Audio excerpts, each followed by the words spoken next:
Olá, eu sou o professor Aníbal Gil Lopes e sou membro da Câmara Técnica de Doenças Raras do Conselho Federal de Medicina.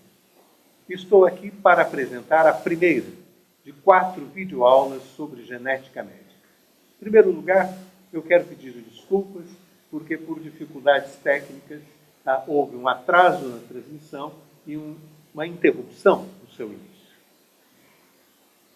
Essas 4 videoaulas foram preparadas com o seguinte objetivo: preparar os médicos não especialistas em genética médica para que eles sejam capazes de reconhecer os fatores de risco, os sinais e sintomas que indicam a existência, a suspeita de transtornos de doenças genéticas. Nós esperamos que assim esse profissional fique mais capacitado para encaminhar adequadamente os casos para avaliação de especialista e oferecer, na atenção básica em saúde, o cuidado médico às pessoas com doenças genéticas. Ao todo serão 4 videoaulas. Nesse primeiro encontro, nós vamos contar com uma exposição feita pela doutora Antônia Paula Marques de Faria, que é médica geneticista, professora associada no Departamento de Genética Médica da Faculdade de Ciências Médicas da Universidade Estadual de Campinas, a Unicamp. Está aqui conosco e que preparou anteriormente, já está pronta, esta primeira conferência, com o detalhe que aos senhores e senhoras que acompanham essa videoaula será possível entrar em contato hoje conosco para que possamos elucidar as suas dúvidas.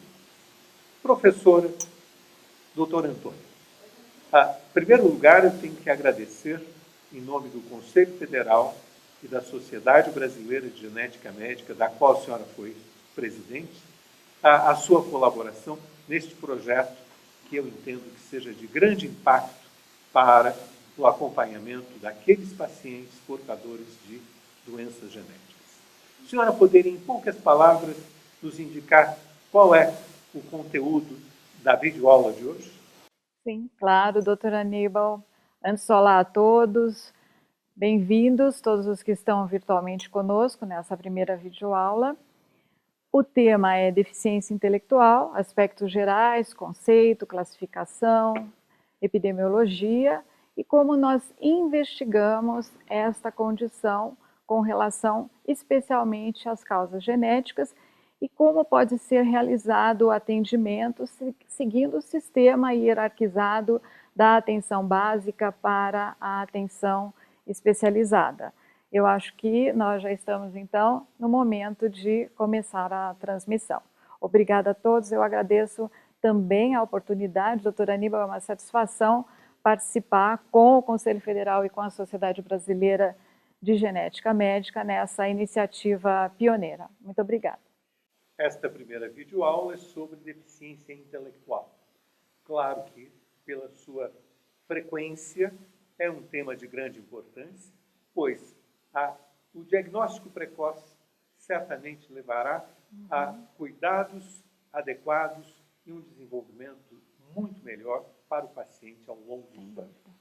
Ao final, nós voltaremos, ao final dessa primeira parte da videoaula, nós voltaremos e a doutora Antônia poderá responder a perguntas que os telespectadores nos enviaram. Portanto, peço um favor.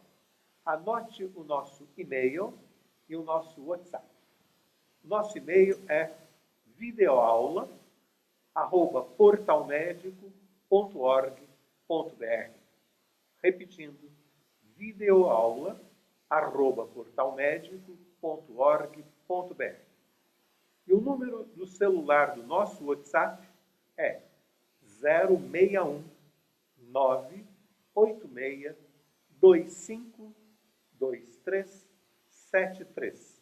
Repetindo, 061 986 25 2373. Vamos agora assistir esta videoaula sobre deficiência intelectual.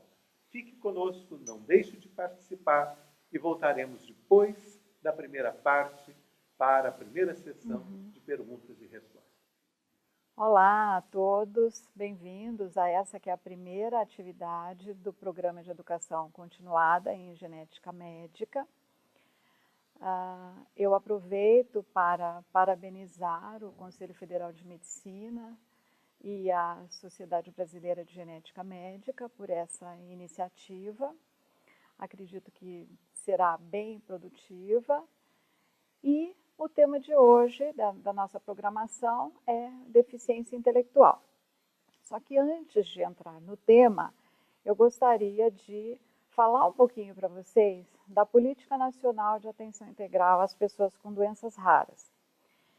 E por que falar da política? Porque, na verdade, a política motivou a escolha desses temas, porque dentro das atividades previstas estão os PCDTs, a elaboração de protocolos clínicos e diretrizes terapêuticas, e são 4 temas, na verdade, temas do eixo estruturante da política, que são 2 eixos, um deles de doenças raras não genéticas e o eixo das doenças genéticas. E no eixo das doenças genéticas temos deficiência intelectual, eosinases do metabolismo, anomalias congênitas e doenças genéticas de início tardio, que é a sequência da programação de vocês. Então, vamos agora entrar no tema específico da deficiência intelectual. Vamos lá? Lembrando que o protocolo específico que vai ser, em parte, abordado nessa nossa apresentação, nessa nossa conversa de hoje. Inclusive, vou aproveitar para lembrá-los que vai ser disponibilizada a apresentação e também um material de suporte aos inscritos no nosso curso. Tá? Então, vamos entrar no tema deficiência intelectual. Bem, falando de deficiência intelectual, faremos um panorama geral desta condição, as principais causas genéticas e não genéticas e a investigação dessa condição. Bem, a deficiência intelectual ela é definida como a função intelectual significativamente abaixo da média, ou seja, um quociente intelectual QI inferior a 70, associado a alterações do comportamento adaptativo e que se manifesta durante o período de desenvolvimento. Agora, como fazer com uma criança com menos de 5 anos de idade, que é quando nós podemos aplicar e validar os chamados testes psicométricos que avaliam o potencial intelectual?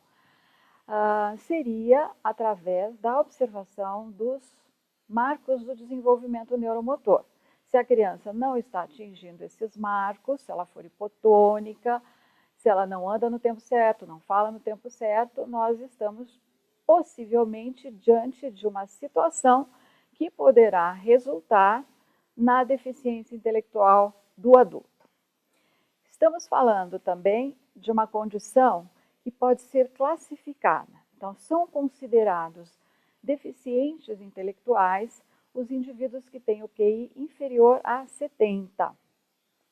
Os testes de QI são testes, em parte arbitrários, mas são testes que, desde bem aplicados, eles são úteis no sentido de definir o potencial intelectual do indivíduo, através de avaliações que nós chamamos de neuropsicológicas. Então, abaixo de 70, o indivíduo tem deficiência intelectual. Se ele tiver o QI de 70 até 50, deficiência intelectual leve, de 50 a 34, moderada, depois grave e profunda. E a frequência na população também varia e predomina os casos de deficiência leve, em torno de 85% dos indivíduos têm deficiência leve.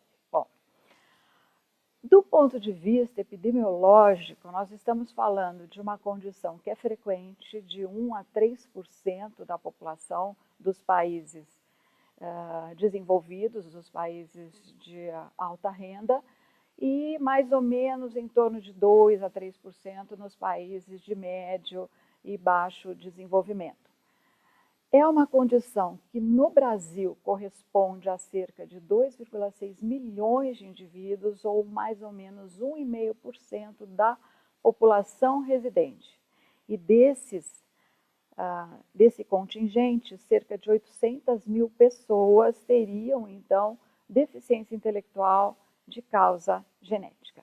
E é por isso que nós vamos falar um pouquinho dessas causas, né, da deficiência intelectual.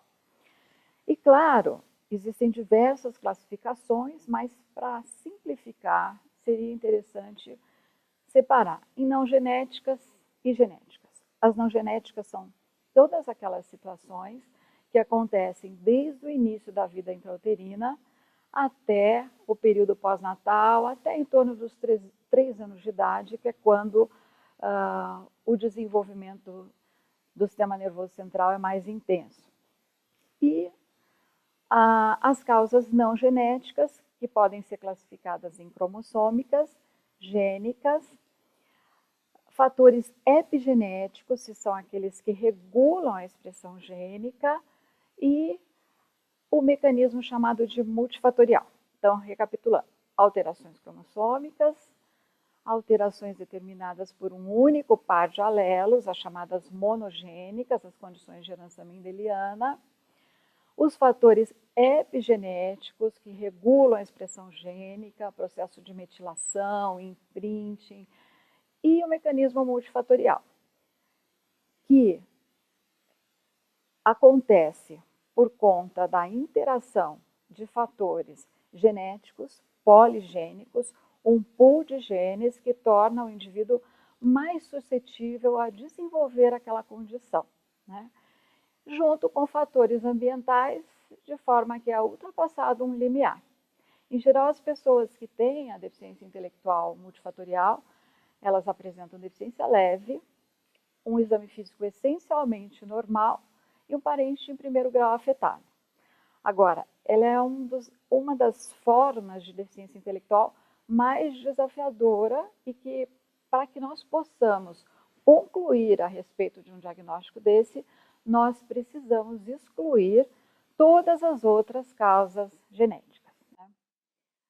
Bem, detalhando as causas não genéticas, eu não vou ler o slide para vocês, não é esse o objetivo, mas o material, como eu disse, está disponibilizado. Eu queria destacar, no período pré-natal, condições adversas maternas, especialmente diabetes, a situação da gestação não planejada, por conta da gestante se expor incidentalmente a alguma substância ou alguma situação que seja nociva ao concepto, e a questão da exposição a teratógenos, mas especialmente o álcool.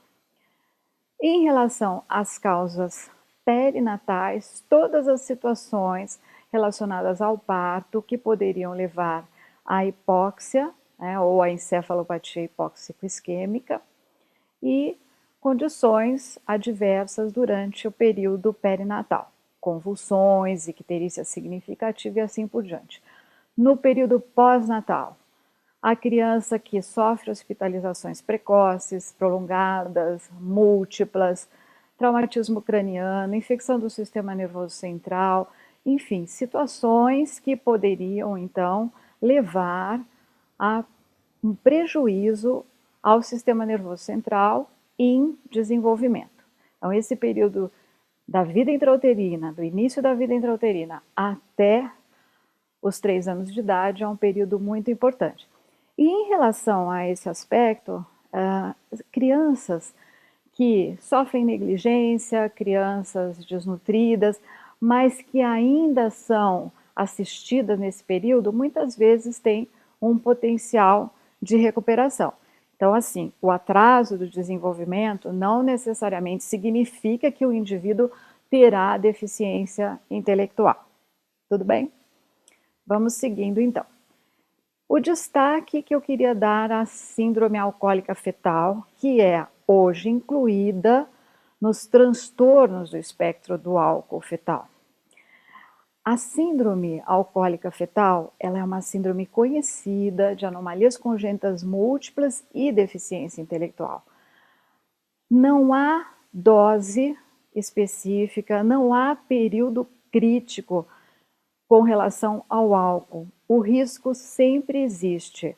E dependendo do período, dependendo de dose, também isso pode modular a expressão dessa condição. Então, nós temos indivíduos, por exemplo, com transtornos de déficit de atenção e hiperatividade, indivíduos com dificuldade de aprendizagem, indivíduos que têm distúrbios de comportamento com comportamento violento. Então, é um espectro significativo. A síndrome alcoólica fetal, na verdade, ela é a pontinha do iceberg deste grupo chamado de transtornos do espectro do álcool fetal. Para quem está na atenção básica, isso é importante. Por quê? Porque a síndrome alcoólica fetal, ela é evitável, né? Ela é a principal causa não genética de deficiência intelectual e é evitável. É importante que vocês guardem isso. Bem, na nossa sequência, as causas genéticas. E, falando das causas genéticas, não poderíamos deixar de falar da síndrome de Down, principal síndrome relacionada à deficiência intelectual. A síndrome de Down incide numa frequência de 1 para 600, 700 até 1 para 1000 nascimentos, tem relação com a idade materna, com limite de 35 anos, é uma condição, em geral, facilmente reconhecida e diagnosticada pelo exame de cariótipo. No protocolo específico de deficiência intelectual, que é a investigação diagnóstica da deficiência intelectual, a síndrome de Down não é incluída. Por quê? Porque a síndrome de Down é facilmente reconhecida, é diagnosticada pelo cariótipo convencional e já tem uma diretriz específica, mas é importante sempre que ela seja lembrada por ser a principal causa genética de deficiência intelectual. Na sequência, falando ainda da síndrome de Down, estamos falando de que tipo, né, de causa de deficiência intelectual? Das causas cromossômicas. A questão é a seguinte, que as causas cromossômicas, quando nós consideramos as síndromes mais conhecidas, como a trissomia do 18, do 13, elas são condições que não são necessariamente investigadas por conta de deficiência intelectual. Por quê? Porque elas são mais investigadas pelo conjunto de anomalias congênitas que elas determinam. Existem, claro, uma série de síndromes conhecidas associadas a anomalias cromossômicas estruturais, mas em grande parte dessas condições, o que se observa é que os fenótipos se sobrepõem muito. E por conta disso, não é interessante avaliar um indivíduo com deficiência intelectual por conta de querer especificar um diagnóstico de uma síndrome cromossômica específica. É mais interessante uma avaliação global e que leve em conta o quê? As principais alterações relacionadas às alterações cromossômicas, que são a deficiência intelectual ou atraso do desenvolvimento, microcefalia, anomalias viscerais. Dentre as anomalias viscerais, as cardiopatias predominam e também as anomalias renais. E sinais dismórficos secundários, aqueles sinais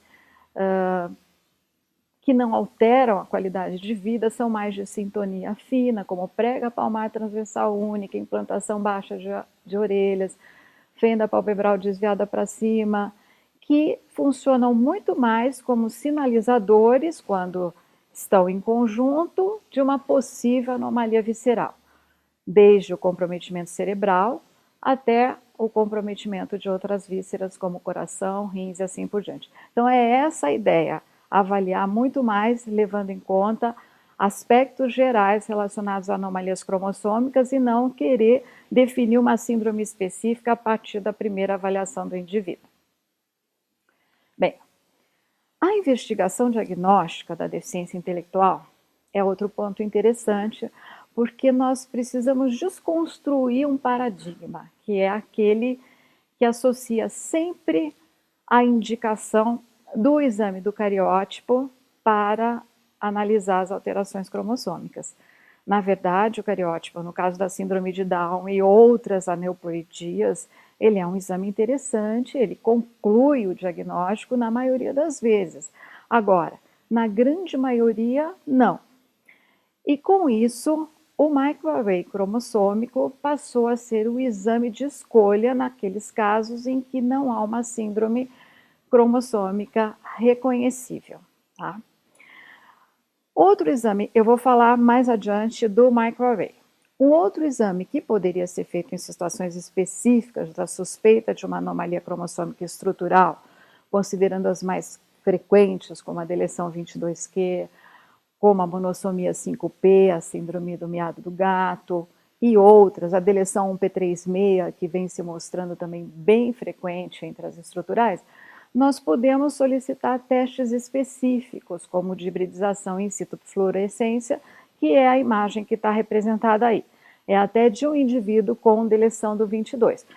Em relação ao microarray cromossômicos, nós temos um esquema que representa como é feito esse experimento, esse ensaio, que na verdade tem a vantagem de ser um experimento único e permitir a análise de todo o genoma, identificando perdas ou ganho de material cromossômico. As perdas são as deleções, os ganhos são as duplicações. Utiliza-se uma sonda controle de todas as regiões do genoma humano e a amostra do indivíduo que está sendo analisado numa plataforma que é submetida ao chamado microarray, a leitura disso da hibridização do DNA marcado, as sondas têm fluorófilos, então esse DNA vai estar marcado. Nós deveríamos ter um equilíbrio de cores, o verde e o vermelho. Vocês vão ter as explicações e acesso a esse esquema. E tem em vários livros, em várias referências, tem mais explicações sobre essa técnica. Mas então, se sobra material do controle, é porque falta do paciente e vice-versa. E o que a gente tem como resultado, vocês estão vendo abaixo, né, nesse diapositivo, mas poderão ver melhor, é algo assim, é um gráfico que vai mostrar, neste caso, uma região de perda cromossômica. Então, nós não temos mais aquela imagem do cariótipo com os 46 cromossomos, aquele laudo de 46XX ou XY, mas um laudo que simplesmente nos conta que usando a sonda específica e o método de array, está faltando um pedacinho, nesse caso, de uma região terminal do cromossomo 22. Esse foi um caso que não foi considerado diagnóstico clínico até a realização desse exame se confirmou essa condição. Bem, além das anomalias cromossômicas, nós temos as causas monogênicas. E aí, falar das causas monogênicas, nós poderíamos ficar horas, teríamos que ter um programa especial, porque tem pelo menos 2.000 condições associadas à deficiência intelectual e relacionadas tanto à herança autossômica recessiva, dominante e ligada ao X. E muitas condições simplesmente têm a deficiência intelectual, são os casos chamados de DI não sindrômica monogênica, e os casos sindrômicos. E neste grupo, o destaque especial é a chamada deficiência intelectual ligada ao cromossomo X. Esse é um grupo muito importante relacionado às causas de deficiência intelectual. Nós sabemos já de longa data, desde o século passado, que há um excesso de homens entre os indivíduos com deficiência intelectual, e isso é explicado principalmente pelos genes do cromossomo X relacionados à deficiência intelectual, causadores como manifestação principal ou um quadro sindrômico que se associa à deficiência intelectual. A deficiência intelectual, então, é um número grande de condições, nós não vamos aqui entrar em detalhes de todas elas, mas uma delas merece destaque, que é a síndrome do cromossomo X frágil, a principal causa herdada de deficiência intelectual. Falei da síndrome de Down como a principal causa genética. Ela é uma anomalia cromossômica, né? Agora, no caso da síndrome do X frágil, é uma mutação na maioria dos casos, uma mutação por expansão de trinucleotídeos, né? E ela, em geral, quando se diagnostica em um menino, que é a forma mais frequente de diagnóstico da síndrome do X frágil é em meninos, pelo menos 4 ou 5 indivíduos dessa família têm alguma manifestação. E, em geral, há risco de recorrência para a irmandade desse indivíduo. Então, síndrome do X frágil, principal causa hereditária de deficiência intelectual. Para vocês terem uma ideia do desafio que é estudar só o cromossomo X relacionado à deficiência intelectual, observem essa situação, o ideograma, né, o cromossomo X, todo dividido em bandas, e todas as condições relacionadas à deficiência intelectual neste cromossomo, né. No finalzinho, lá na região XQ27.3, está o gene chamado de FMR1, que é o gene da síndrome do X frágil.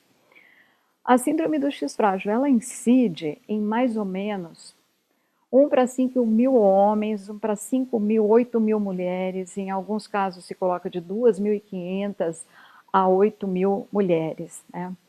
Bem, e o que ela determina? A deficiência intelectual, em geral moderada, nos homens, e quando acontece nas mulheres pode ser mais leve.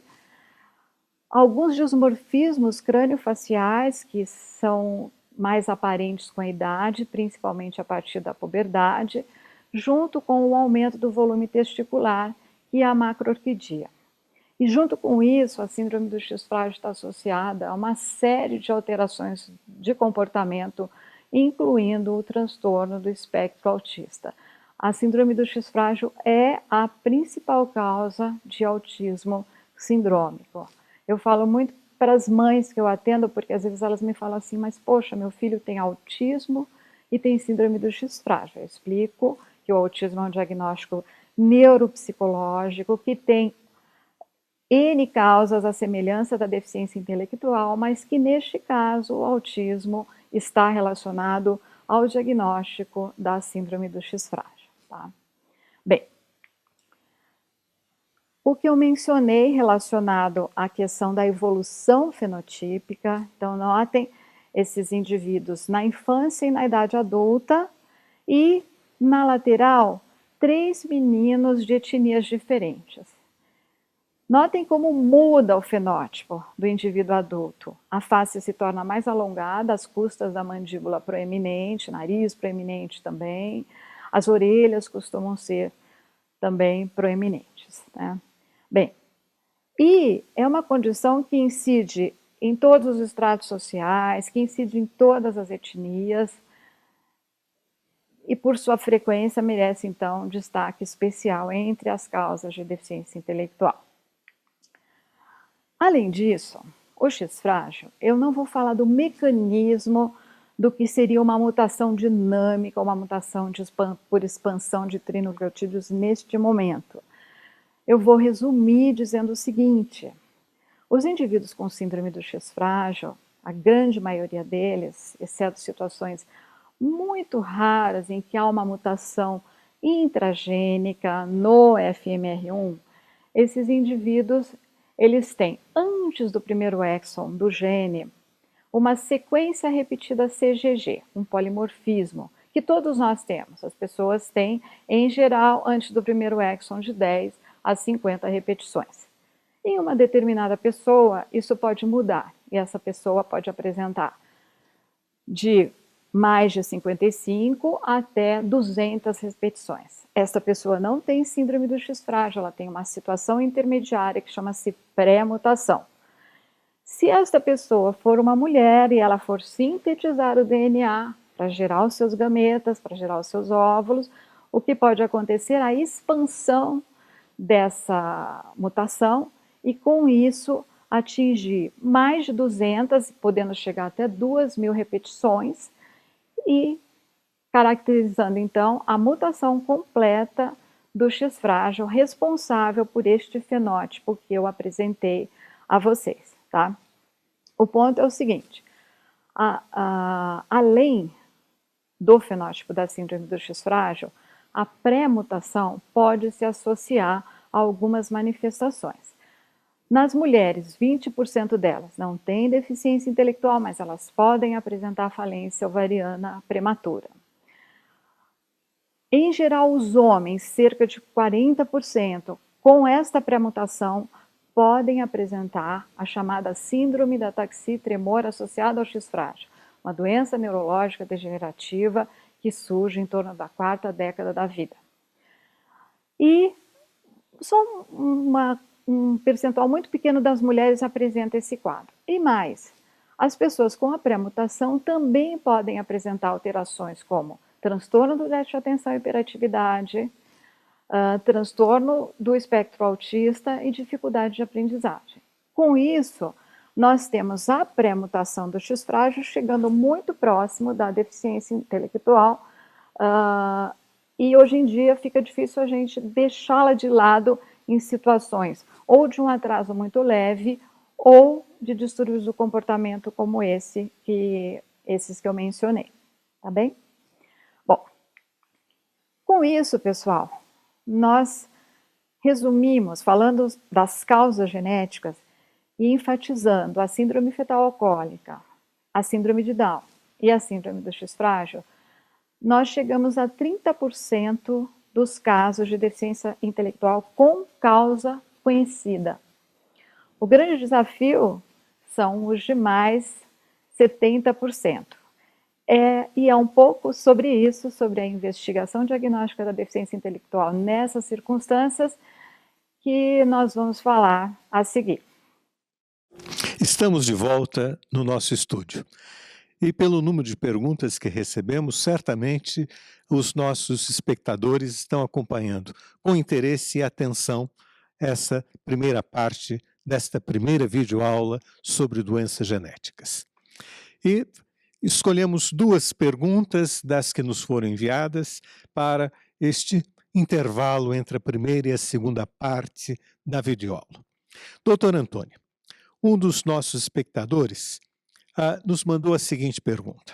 Ele diz: devo sempre suspeitar de uma criança com deficiência intelectual disso ser efeito do uso de álcool na gestação?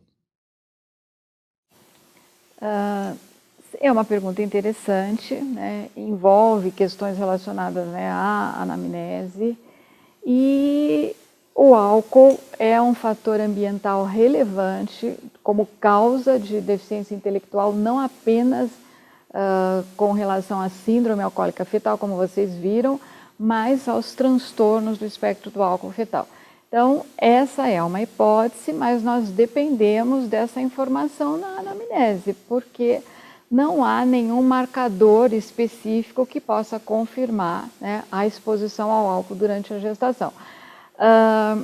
São perguntas que entram na anamnese, às vezes de uma forma indireta, são informações relacionadas à família, os antecedentes da mãe, procedência, situação de vida e outras informações que às vezes fazem parte do contexto da exposição ao álcool, mas às vezes até numa situação incidental, alguém que não planejou a gravidez, pode durante um período ter se exposto ao álcool e essa mulher não tem nem lembrança disso ter acontecido. Então essa é uma hipótese.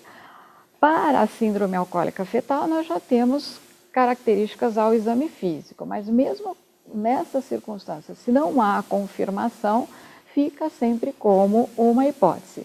Para os transtornos, o espectro do álcool fetal, aí fica mais difícil ainda, mas sempre isso deve ser considerado e, se houver algum indício, melhor investigado na anamnese, talvez num outro momento, especialmente na atenção básica, no programa de saúde da família, circunstâncias de vida, tudo isso pode nos ajudar, né? E lembrando que há questões relacionadas a sigilo e confidencialidade nessas circunstâncias. Excelente, professora.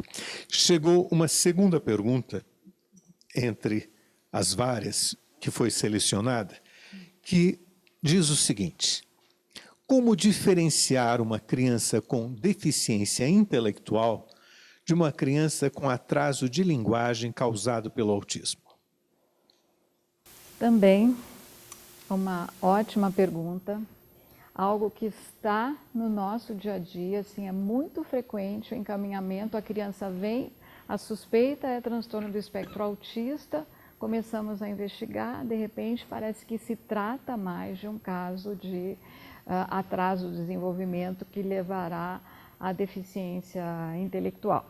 E muitas vezes nós temos o transtorno do espectro autista em síndromes genéticas, como vocês viram, o X frágil e outras. Então, é muito mais a questão da evolução, aquela criança que tem um desenvolvimento, em relação aos marcos do desenvolvimento, ele é adequado, excetuando a fala, ou às vezes é uma criança que chega a falar algumas palavras e depois para, né? E que mantém aquele comportamento de aversão ao contato social, ao contato físico, e na própria interação com a mãe, às vezes ela demonstra isso. Mas às vezes é tudo muito sutil e nós temos que ter cuidado realmente com as questões da anamnese, das informações. E lembrando que no momento oportuno essa criança poderá ser investigada e poderá ser submetida a testes específicos que podem ajudar a diferenciar os dois diagnósticos, tá? E lembrando sempre que a avaliação auditiva é fundamental nesses casos. Professora, agradeço essas respostas que a senhora deu com tanta, eu diria, sensibilidade e simplicidade, não é? Que é muito importante nesse processo de difusão do conhecimento médico. Nós vamos agora para a segunda parte desta primeira videoaula. E nós continuaremos a receber as perguntas que serão respondidas ao final da videoaula.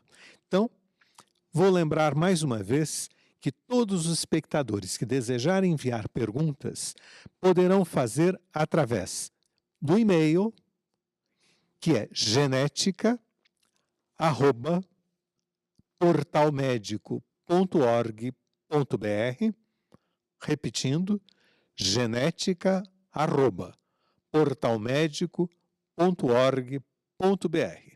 Ou, se preferirem, através do WhatsApp. O número do celular é 61 986 25 2373.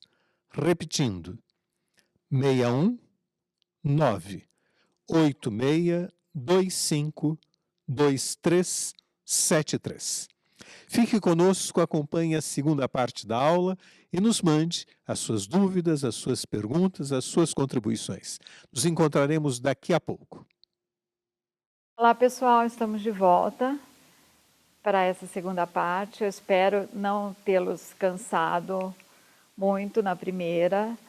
Dúvidas que vocês tenham em relação aos tópicos apresentados, eu acredito que serão esclarecidas com o documento que vai ser encaminhado.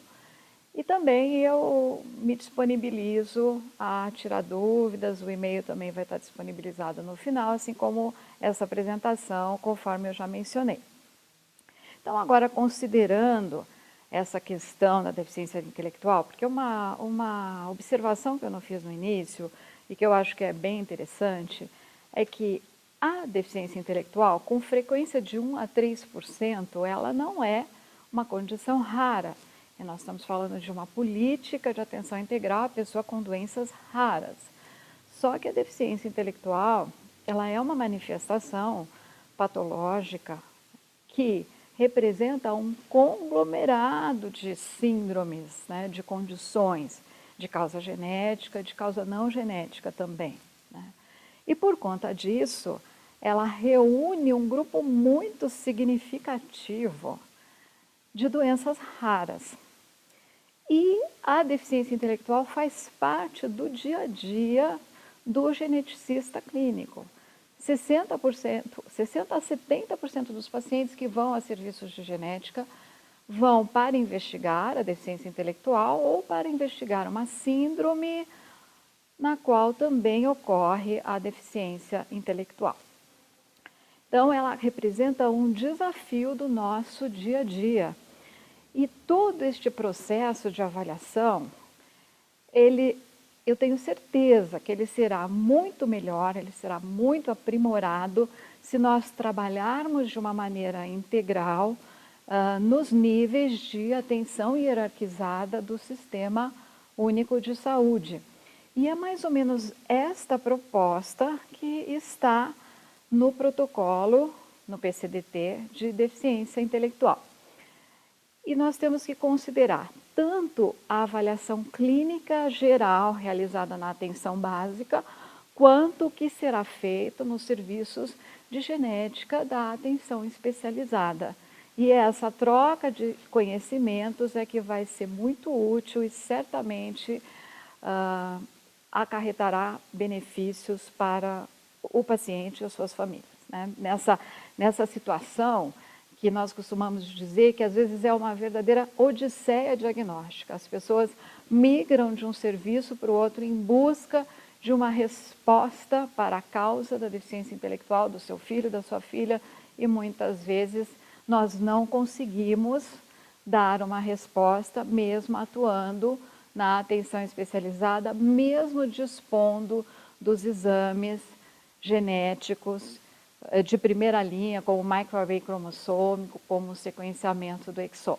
Então, vamos falar um pouco sobre essa investigação diagnóstica da deficiência intelectual, que está relacionada ao protocolo, ao PCDT, da deficiência intelectual, e que eu preciso fazer uma outra ressalva, ele ainda está em elaboração. O que eu vou colocar nessa apresentação foi um pouco do que nós já estudamos para realizar o PCDT com toda uma equipe designada pelo Ministério da Saúde, com o apoio da Conitec, da Comissão Nacional de Incorporação de Tecnologias, e está em fase de elaboração para que a Conitec, então, faça um relatório de recomendação para o plenário da Conitec. Então, é algo que ainda não está concluído, mas nós fizemos uma revisão recente e, aparentemente, nada deve mudar em relação ao que nós apresentaremos à Conitec relacionado ao PCDT da deficiência intelectual. Bem, então, seguindo aqui, na avaliação inicial, na atenção primária, quem vai fazer essa avaliação? É o médico de família, é o pediatra, pode ser um outro profissional que tenha contato com aquela criança, pode até ser um outro profissional da equipe de saúde. Se for uma criança, o atraso global do desenvolvimento. Essa criança ainda não tem condições, antes dos 5 anos, de ser submetida a um teste de QI. Então, atraso do desenvolvimento neuromotor, a criança não atinge os marcos previstos para a sua faixa etária, ou hipotonia, ou atraso de fala, ou déficit cognitivo, ou os distúrbios de comportamento de um modo geral. E, aliás, os distúrbios de comportamento, eles são interessantes porque em muitas síndromes geneticamente determinadas, o perfil comportamental nos ajuda muito a pensar em determinadas hipóteses. Então, às vezes, não é tanto o atraso, mas aquele perfil de comportamento, aquela criança que tem crises de riso imotivado, aquela criança que tem o hábito de retirar a casquinha dos ferimentos e assim por diante, a que tem atração por água, aquela que não interage com ninguém e fica só num canto. Estas informações, às vezes dadas no domicílio da criança, alguém que está lá fazendo uma visita, já pode sinalizar que algo não vai bem. Então, atenção a essa avaliação inicial, levando em conta o atraso do desenvolvimento e os distúrbios do comportamento de um modo geral. Bem, neste diapositivo, ele está um tanto longo, ele, na verdade, coloca as diferentes faixas etárias desde o nascimento. Então, como que eu penso em deficiência intelectual, atraso do desenvolvimento, uma criança recém-nascida? Podemos pensar se ela é um pouco hipotônica ou muito hipotônica, se ela tem convulsões neonatais, mas muitas vezes a hipótese vem do quadro dismórfico apresentado por essa criança, além das alterações neurológicas. Conforme o tempo vai passando, é um lactente, mas é aquele lactente que não interage com a mãe, começa a chamar a atenção da família, parece que não ouve, vai fazer uma nova audiometria, porque já fez a triagem neonatal e deu normal, faz uma avaliação oftalmológica e assim por diante. Até que chega o momento da criança ingressar na escola, antes chamou atenção atraso de fala, agora realmente parece que ela está tendo dificuldade de aprendizado e assim por diante. Esse quadro é adaptado, é um livro que inclusive está no Nelson, de pediatria, mas ele é bem interessante para que nós nos orientemos em relação a esses passos do desenvolvimento e lembrando de anotar as questões das alterações de comportamento. Então, resumindo, quem seria o paciente que se submeteria a essa investigação? Seria o paciente com atraso do desenvolvimento ou deficiência intelectual sem fenótipo sugestivo de síndrome de Down. Eu já expliquei na primeira parte por quê. Porque a síndrome de Down é facilmente reconhecível e identificada, diagnosticada pelo exame do cariótipo. Portanto, a partir do momento que eu defino esse diagnóstico, a criança faz cariótipo, confirma, ela não precisa de toda uma investigação deste tipo. Situações excepcionais da criança com síndrome de Down, que o cariótipo vem normal, precisaria de algum tipo de investigação, ela passa a ser alguém que tem um atraso no desenvolvimento, uma deficiência intelectual de causa indeterminada e ela entra neste PCDT. Senão, ela tem o específico da síndrome de Down. Tá? Então, essa criança, em princípio identificada, ela já deveria ser encaminhada para um serviço de referência em genética médica. E a ideia da política é que serviços sejam credenciados no Brasil, vários já estão sendo credenciados, e com isso, cada indivíduo na sua região vai ter um caminho a seguir, vai poder orientar adequadamente. Este é um ponto. Uma outra coisa que poderia ser interessante, dependendo das manifestações da criança, dependendo de onde o indivíduo está atendendo, uma avaliação neurológica. Uma avaliação neuropsicológica, fazer uma avaliação que nos permita ter uma ideia do potencial intelectual dessa criança. Não é disponível em todos os locais, mas eventualmente essa criança é encaminhada a uma PAI e na PAI eles fazem essa avaliação e é importante para quem avalia essa criança, inclusive na atenção especializada, ter este dado, né? Se a deficiência é leve, moderada e assim por diante. Bem, avaliação oftalmológica, auditiva, a criança tem atraso de fala. A primeira coisa que eu tenho que ter certeza é se ela ouve bem. Hoje não é tão comum, mas há uns anos atrás, crianças que chegavam como tendo deficiência intelectual, na verdade, tinham deficiência auditiva. Exames de análises clínicas diversas, né? T4 e TSH, várias síndromes genéticas estão associadas a hipotiroidismo, por exemplo. Muitas crianças também chegam com atraso e baixa estatura, e o hipotiroidismo acaba sendo um exame interessante.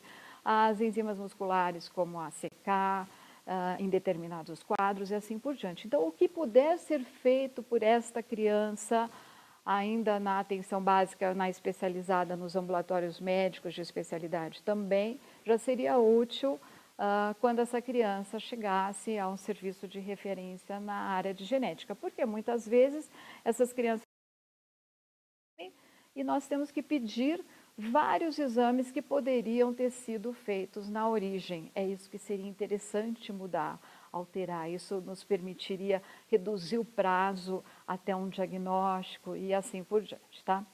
E a outra coisa importante, é claro que essa criança, se ela tem um atraso, ela precisa de terapias de estimulação.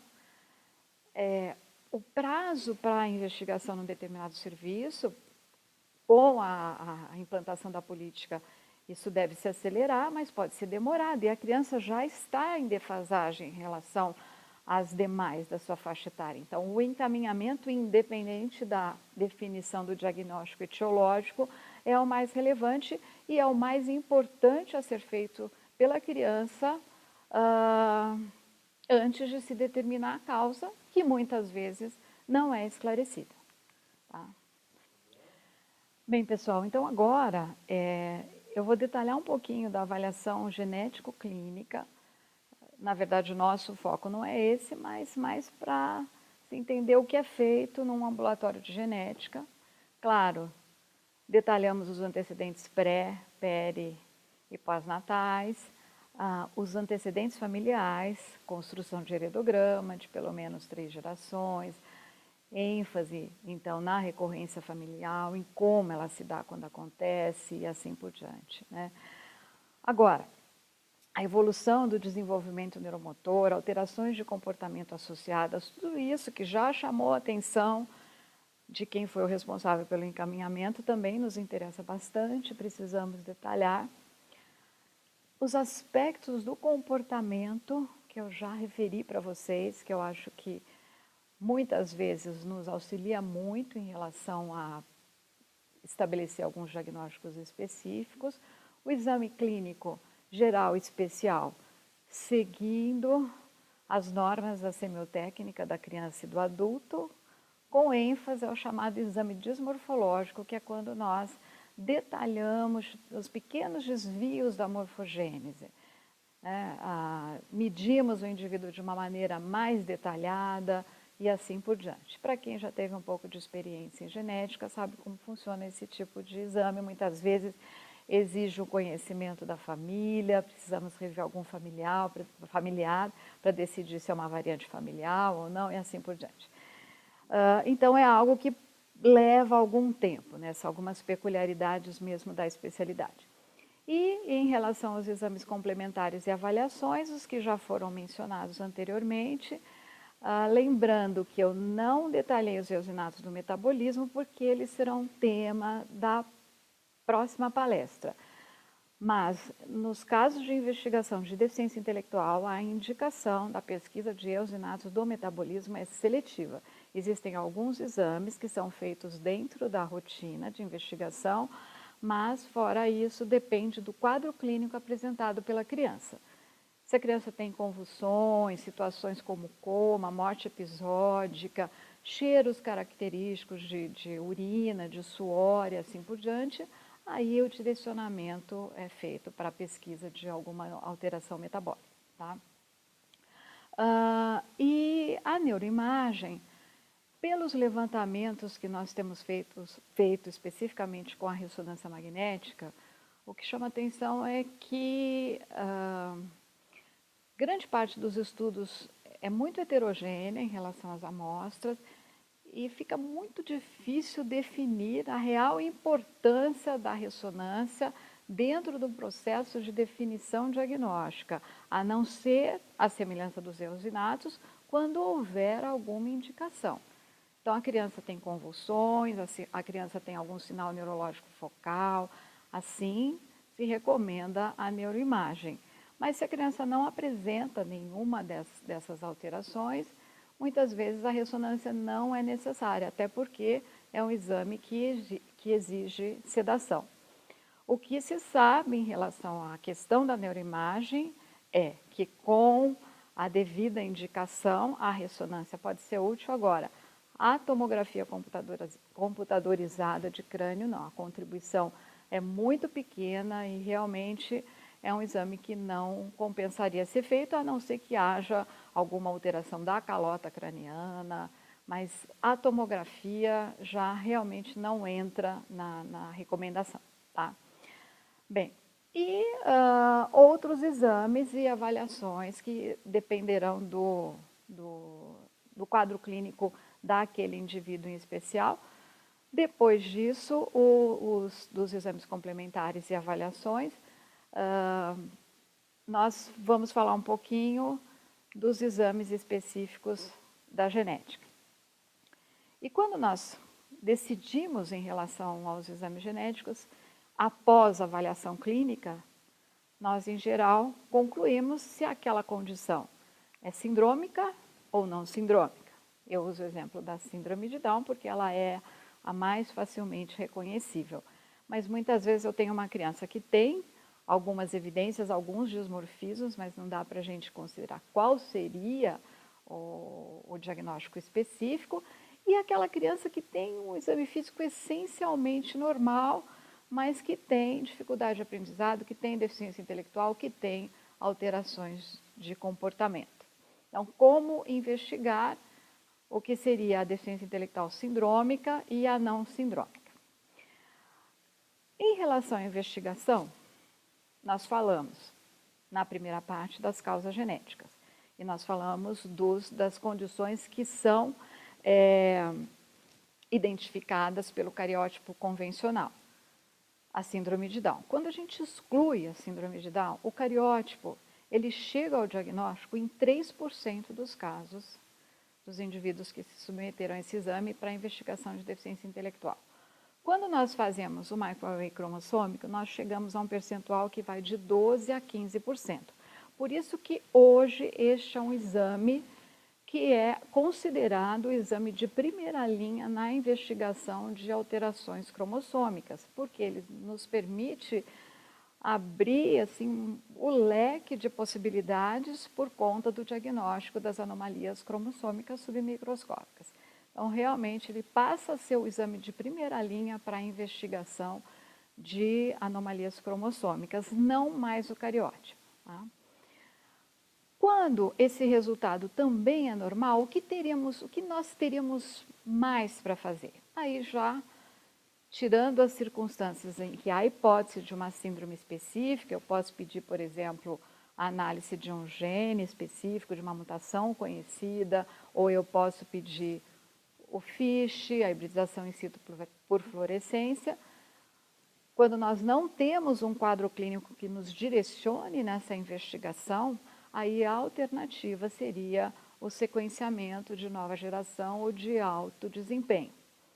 Hoje em dia, a possibilidade de se sequenciar todo o exoma, todos os exons, que são as regiões do DNA mais relacionadas a doenças, o sequenciamento do exoma, e há até a perspectiva de sequenciamento do genoma, mas é um exame caro, né, e é um exame que não está disponível na rotina laboratorial. Pouquíssimos laboratórios no Brasil oferecem esse exame, ao contrário do exoma. O exoma já é oferecido. Em relação ao Sistema Único de Saúde, e isso é importante porque eu vou falar estou falando da PCDT e a seguir eu vou falar do algoritmo de investigação. Tanto o cariótipo quanto o microarray cromossômico são exames do cariótipo há décadas, mas o microarray já foi incorporado no SUS. Então, ele está no rol do SUS. É um exame, inclusive, que tem diretriz da ANS, tem cobertura também da saúde suplementar.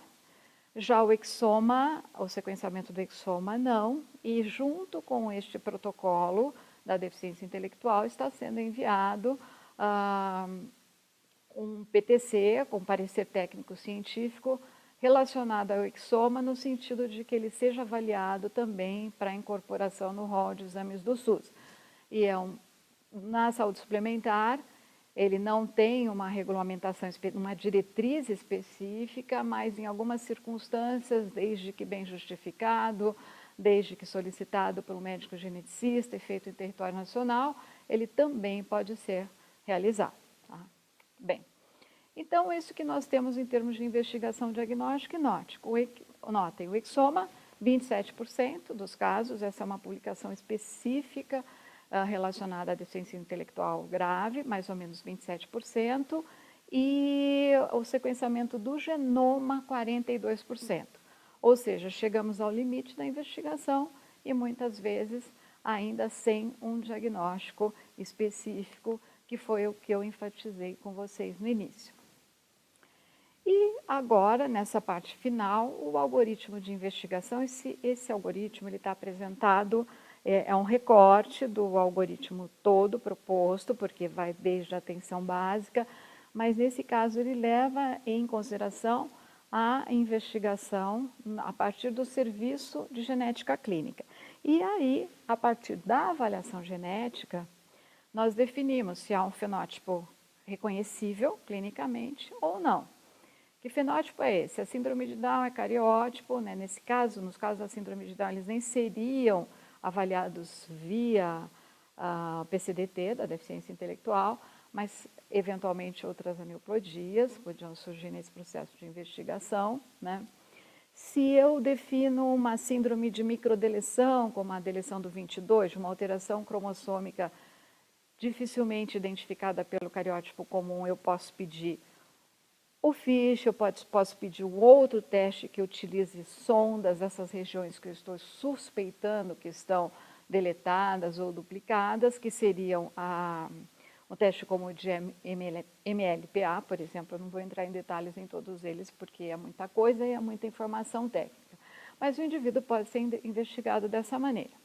Se o indivíduo tem suspeita de síndrome do X frágil, ele faz a pesquisa da síndrome do X frágil, que hoje em dia é uma associação de Southern blotting e de PCS, mas não as PCS comuns. É um exame que realmente ele precisa ser feito com muito cuidado em ambulatórios que realmente ofereçam os testes adequados para esse diagnóstico, tá? Tanto considerando que nós estamos falando de indivíduos do sexo masculino com mutação completa, de mulheres com mutação completa, de mulheres com pré-mutação, homens com pré-mutação. Então, tudo isso exige aí um cuidado na realização dos testes, né? E também disponibilizaremos referências que vocês possam consultar, caso tenham interesse em um detalhamento maior sobre esses testes diagnósticos, né? Quando nós passamos para sem fenótipo clínico reconhecível, aí o que nós temos? Ou aquele conjunto de condições que sugere, por exemplo, uma anomalia cromossômica, o microarray vai identificar, ou mesmo quando não tem uma hipótese específica, mas tem um atraso do desenvolvimento, uma deficiência intelectual. Aí nós então fazemos o microarray cromossômico. Se ele der normal, tudo bem. Se ele não der, aí, dependendo do caso, se consideraria a hipótese de uma condição monogênica, e aí seria, na sequência, o exoma. E é mais ou menos esse que é o algoritmo, pode ser que ele tenha uma ou outra modificação. Mas o que eu gostaria de mencionar para vocês é o que é o algoritmo completo, porque ele é interessante no sentido de mostrar que todo esse protocolo de investigação a partir do serviço de genética clínica, ele vai depender do encaminhamento. E ele tanto se fará melhor quanto mais o indivíduo for devidamente encaminhado e muitas vezes já avaliado em relação a essa avaliação complementar que nós mencionamos, né? Então, eu não preciso ficar esperando o retorno de um paciente que eu solicitei um ultrassom de abdômen quando ele já poderia ter vindo com aquele exame, né, lá do serviço onde ele está sendo investigado. É mais ou menos isso que seria essa questão da avaliação preliminar desses indivíduos. Mas isso quando for possível. Senão, o mais relevante é realmente a atenção aos marcos do desenvolvimento e as evidências que a criança, que o indivíduo demonstra da deficiência intelectual. Isso já seria suficiente para o encaminhamento. E junto com isso, a questão das providências relacionadas à terapêutica. Salvo algumas exceções, grande parte das síndromes, então, com deficiência intelectual, elas não têm um tratamento específico curativo, mas nós sabemos que as pessoas se beneficiam com uma série de medidas. O diagnóstico etiológico ele é importante, então essa busca diagnóstica faz diferença. Mas nós não precisamos esperar concluir a investigação para iniciar esses procedimentos de apoio.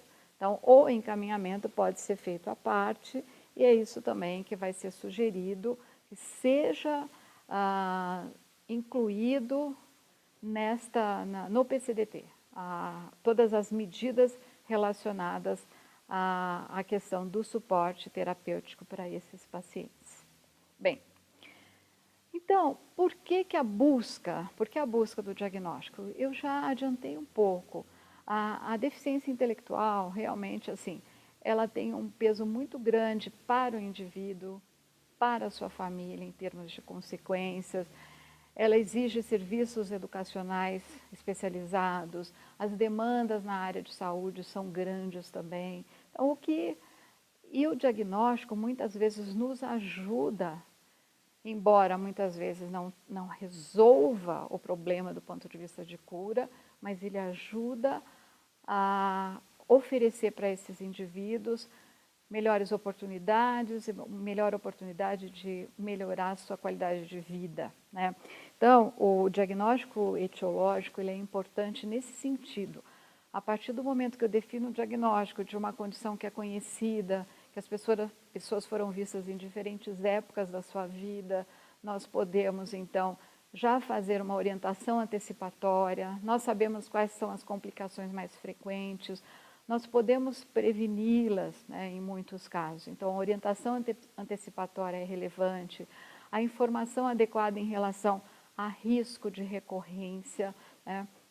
Então, tudo isso ajuda o indivíduo e sua família, né, a viver com essa situação tão difícil, essa circunstância de vida difícil que é ter a deficiência intelectual. E fora que o diagnóstico é um instrumento clínico e legal, no sentido do indivíduo conseguir os benefícios que o Estado brasileiro prevê para as pessoas com deficiência. Então, o diagnóstico etiológico ele é relevante em todos esses aspectos. Isso não quer dizer que uma criança que não tem o diagnóstico, ou que um adulto que não tem o diagnóstico da causa da sua deficiência intelectual não mereça esses benefícios também, porque, na verdade, o fato dele ter a deficiência já garante esses benefícios. Mas quanto melhor isso for estudado e o diagnóstico for estabelecido, certamente facilitará a obtenção desses benefícios. Bem, e uma outra coisa que é importante também, só falei de várias causas genéticas, de exames que estão aí disponíveis, exames que há poucos anos atrás não faziam parte da rotina laboratorial. Muito mudou em relação ao processo de investigação, mas nós ainda temos que caminhar bastante, né, no processo também de atendimento ao indivíduo, à pessoa com deficiência intelectual. Mas esta é uma condição que tem um potencial de prevenção muito grande, especialmente com cuidados que são cuidados da atenção básica, a atenção ao binômio mãe e filho, orientar as mulheres em idade reprodutiva dos riscos de alguns teratógenos, especialmente o álcool, da importância de um pré-natal adequado, do cuidado das questões relacionadas ao parto, do cuidado da criança, do estímulo à amamentação, da questão da desnutrição.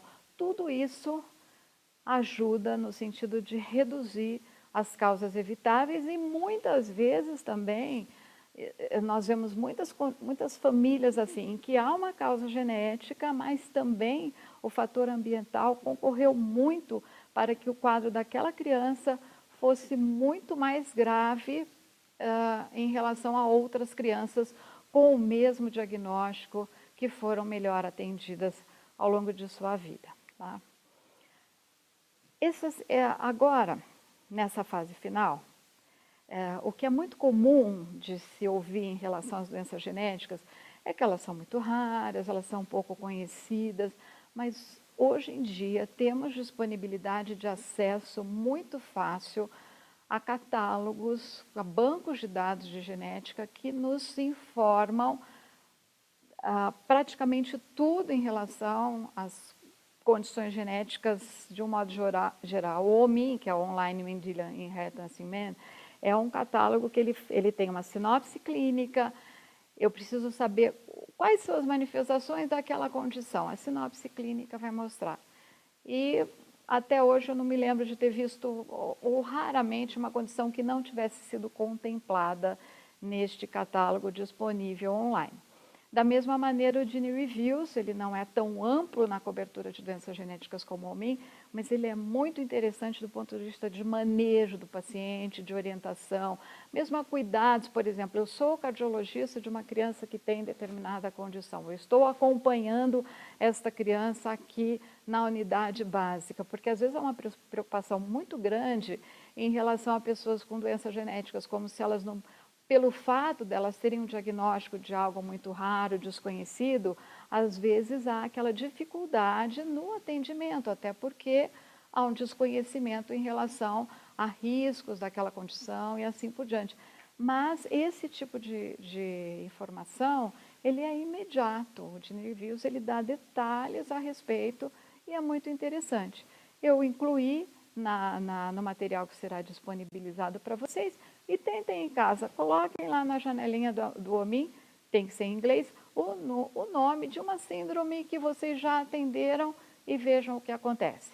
E daí, ao lado, já tem as outras fontes de informação e de recursos clínicos, que tem já o link para o Gene Reviews, o link para o Orphanet, que é muito interessante, é um site europeu para doenças raras e medicamentos órfãos.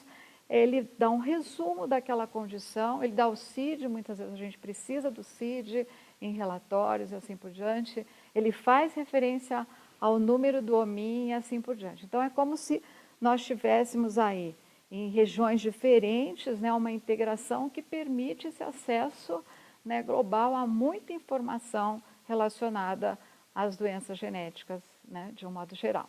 Tá? E eu vou terminar com vou disponibilizar para vocês esse trecho de um livro do professor Optis, que é um geneticista, que também é um grande humanista, que fez várias visitas ao Brasil, e ele tem um tópico que chama-se Biologia e Prevenção da Deficiência Intelectual. Eu acho que todos estão lendo, né? E o que eu acho mais interessante é quando ele diz que as pessoas estão sendo mais, não tem mais aquela questão de separar o indivíduo com deficiência, especialmente aqueles com deficiência intelectual leve, eles estão sendo integrados à sociedade e eles vão exigir um pouco dessa sociedade no sentido de atenção, de cuidado, assim por diante.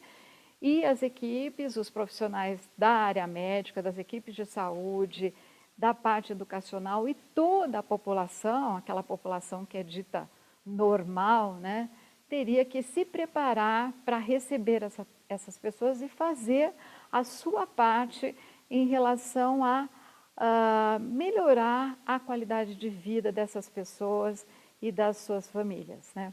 O professor Optis termina esse capítulo dizendo que era um grande problema para o futuro do Brasil a questão da deficiência intelectual. Ele disse isso, a publicação é de 84, mas acho que ele falou em 82 ou 83. Nós caminhamos muito, nós estamos até bem adiantados em relação ao oferecimento dos exames, considerando a situação do nosso país, mas nós ainda temos muito a fazer e eu acho que esta integração entre os profissionais é muito relevante no sentido de melhorar a qualidade da atenção a essas pessoas. Então, assim como nós da área de genética, eu espero que todos vocês, profissionais, né, da atenção básica, também participem desse processo e pelo menos eu diria que os meus colegas de departamento estamos sempre à disposição para discutir os casos e para interagir, que é o que acho que faz a diferença nessas condições. Tá?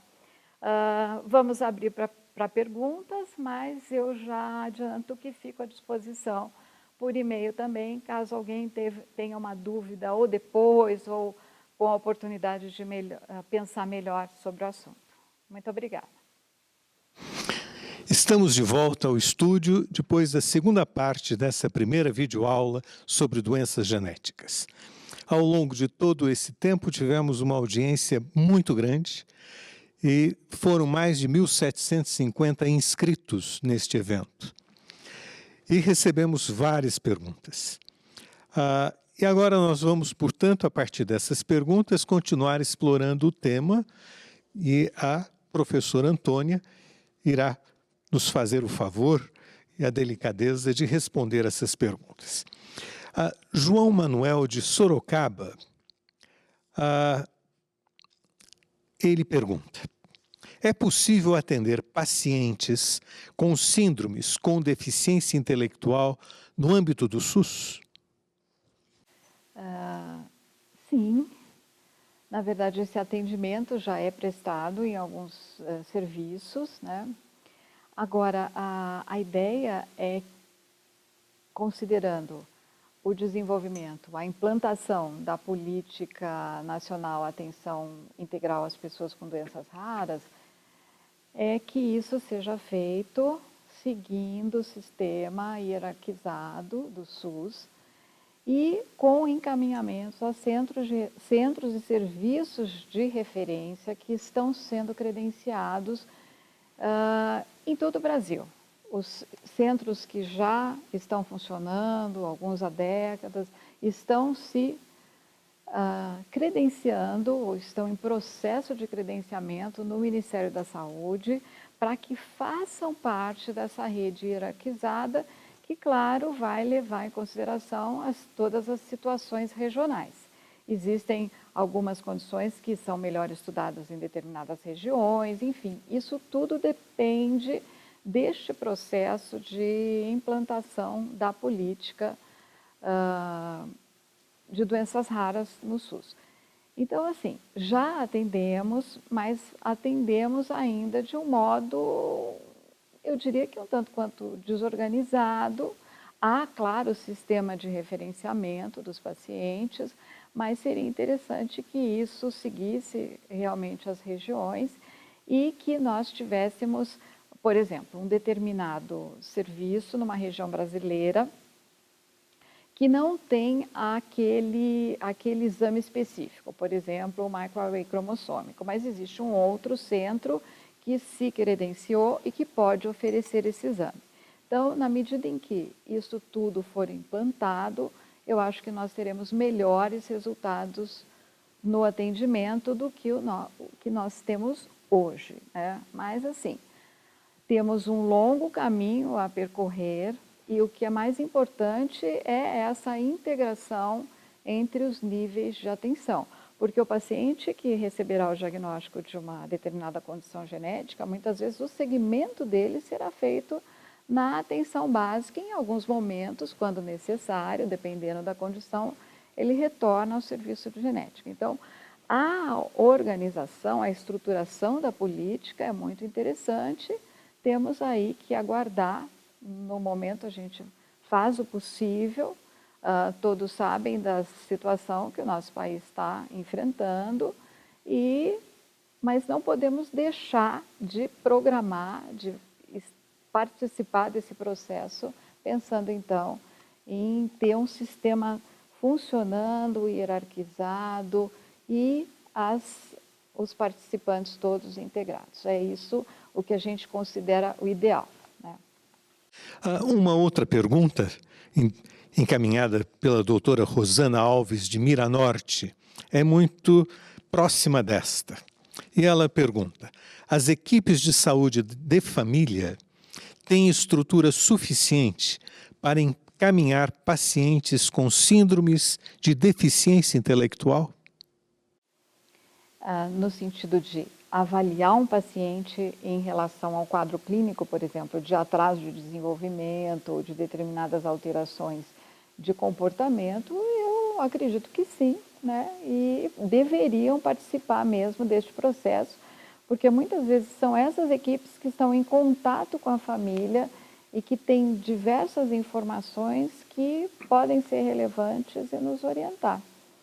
Eu acho que eles devem, né, participar do processo, sim. Né? A doutora Liliane Sandim, de São Paulo, pergunta: só devemos investigar causas genéticas após checar todas as possibilidades ambientais? Então, é uma outra pergunta, assim, todas as possibilidades ambientais, às vezes nós não temos a própria gestante, no caso de algum evento pré-natal, ou os próprios eventos pós-natais, às vezes não são informados de uma maneira que o médico possa ter certeza de que aquele fator é um fator relevante. E mais, muitas vezes, em circunstâncias de síndrome genéticas, a criança, pela sua própria condição, ela tem, por exemplo, um parto que é mais difícil, né? Mas é uma criança que, neste momento, foi muito mais pela condição genética do que pelo processo todo do parto. Então, assim, é muito difícil a gente definir todas essas causas ambientais. O interessante é fazer a anamnese, a avaliação do indivíduo, procurar ter a informação adequada para, então, avaliando também a parte clínica, definir se naquela circunstância em especial, aparentemente é o ambiente que está predominando. Mas muitas vezes, ou na maioria das vezes, como a questão ambiental acaba sendo por exclusão, nós temos que excluir as causas genéticas.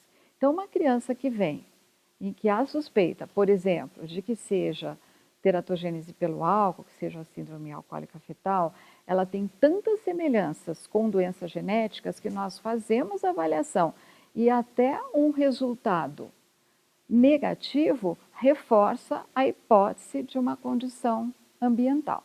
Então fica difícil excluir todas, a questão é fazer todo o processo e seguir a investigação conforme orientado.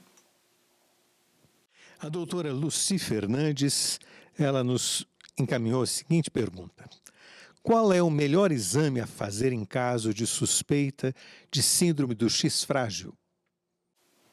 Bem, além de toda a avaliação clínica, e eu incluo aqui a anamnese, é uma condição de deficiência intelectual ligada ao X, em geral há recorrência na família, então nós já temos um heredograma que aponta para essa possibilidade, em alguns casos, em outros pode ser o primeiro caso da família. Temos um exame físico que tem determinadas características que podem nos fazer pensar nessa possibilidade diagnóstica. O método diagnóstico é escalonado. Em geral, se faz a PCR e depois a confirmação por Salten Blot. O problema é que este método, o método de Salten, ele é assim mais difícil de ser feito, mais trabalhoso, não são todos os laboratórios que oferecem. E hoje em dia surgiram novas técnicas de PCR que estão, digamos assim, dando conta do diagnóstico da síndrome do X frágil, né? Tem algumas publicações muito interessantes que colocam alguns protocolos associando dois tipos de PCR, ou PCR e Salten. Havendo interesse, eu posso encaminhar, tá? Mas eu acho que é a associação dos dois. O padrão ouro, na maioria das publicações, é o método de Salten, mas não disponível em todos os laboratórios. Devido ao tempo, uma última pergunta, que foi encaminhada pela doutora Maria Filomena de Bragança Paulista. Tendo em vista que agora temos possibilidade de esclarecimento diagnóstico que não tínhamos alguns anos atrás, para esclarecer algumas famílias ou famílias de adolescentes com DI, seria interessante agora o microarray, pois na infância não foi realizado? Doutora Maria Filomena, uma pergunta muito boa e uma pergunta que veio a calhar, porque talvez eu não tenha mencionado isso na minha apresentação. E me lembrei aqui de um fato, não só adolescentes. Recentemente, eu estive diante de uma paciente que eu acompanho há mais ou menos 30 anos, ela está fazendo 30 anos e eu a vi na infância. E é aquele caso que nós seguimos acompanhando porque há uma hipótese, há sempre aquela dúvida de como eu não consegui dar o diagnóstico neste caso, e fazendo microarray, eu tive o resultado e pude dar o diagnóstico para ela com 30 anos. Sim, seria o caso de nós agora realizarmos esse exame nas crianças, adolescentes e adultos que seguem com deficiência intelectual de causa indeterminada. É esse o foco, né, do nosso algoritmo de investigação. Qualquer indivíduo com deficiência intelectual de causa não esclarecida, se ela está com 25, 30 anos ou mais, ela pode fazer os exames, tá? Professora, tem tantas perguntas. Eu gostaria de saber, teríamos condição de responder mais duas? Então, a pergunta de Tiago Rezende, de Belo Horizonte. O microarray cromossômico, ele deve substituir o teste de cariótipo nas unidades de referência? Sim, nos centros e serviços de referência, há indicação para suspeita de alteração cromossômica, excluindo a síndrome de Down, ou alguma outra aneuploidia, como não é o caso de deficiência intelectual, mas síndrome de Turner, é o cariótipo. Caso contrário, o interessante é ter o quadro clínico que sugere as alterações cromossômicas, que foi mencionado, né? As alterações gerais relacionadas a anomalias cromossômicas, e o exame de primeira linha é o microarray cromossômico, e a proposta é que esse exame seja oferecido pelo SUS nesses serviços e centros de referência, ou nos que se credenciarem no Sistema Único de Saúde, né? Teremos um tempo até que as coisas realmente sejam implantadas, mas a proposta é essa, e é algo que nós precisamos considerar, mesmo com as dificuldades que nós temos agora. Existem regiões do Brasil que não têm condições nem de realizar o cariótipo, é que este exame, o microarray, ele é o exame indicado, ele é o de primeira linha para o diagnóstico de anomalias cromossômicas. O cariótipo dá o diagnóstico em 3% dos casos, e nós passamos a 12% a 15% com microarray cromossômico. Alice, de Cianorte, Paraná, ela pergunta, na sua opinião, toda criança com atraso de linguagem, sem fenótipo específico e sem outros atrasos de desenvolvimento globais, necessita de uma pesquisa genética? Sim, porque nós temos hoje, e cada vez mais com a possibilidade de seguirmos na investigação, existem várias condições relacionadas a distúrbios de linguagem que são de causa genética, até monogênica, existem vários casos, né, e deveria ser investigado. Não é sempre que nós conseguimos chegar a um diagnóstico, mas muitas vezes merece investigação. Professor Antônio, o nosso tempo está acabando. O CFM e a Sociedade Brasileira de Genética Médica agradecem a sua disponibilidade, o seu empenho em participar deste projeto, e nós esperamos contar com a sua presença em outras oportunidades, em outros eventos. Também gostaria de agradecer a cada um daqueles que acompanhou essa nossa videoaula e esse debate motivado pelas perguntas encaminhadas. Eu lembro a todos que a próxima videoaula, primeiro que esta videoaula ficará disponível no site do CFM. E no nosso próximo encontro, nós teremos uma videoaula que abordará o tema sobre erros inatos do metabolismo. E esse tema está a cargo da doutora Carolina Fichinger Moura de Souza, que é médica geneticista do Serviço de Genética Médica do Hospital das Clínicas de Porto Alegre. Ela é doutora em Genética e Biologia Molecular pela Universidade Federal do Rio Grande do Sul e é a atual presidente da Sociedade Brasileira de Genética Médica. Fique por dentro da programação, por meio do banner digital disponível no site do CFM, que é cfm.portal.org.br.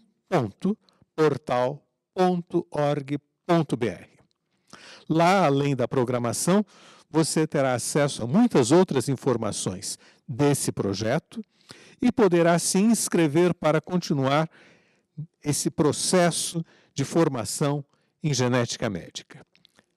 Mais uma vez, agradecendo o empenho de todos que encaminharam perguntas, inclusive aquelas perguntas foram tantas que nós não pudemos ler, que vocês continuem conosco. Esteja presente no próximo encontro. Até logo.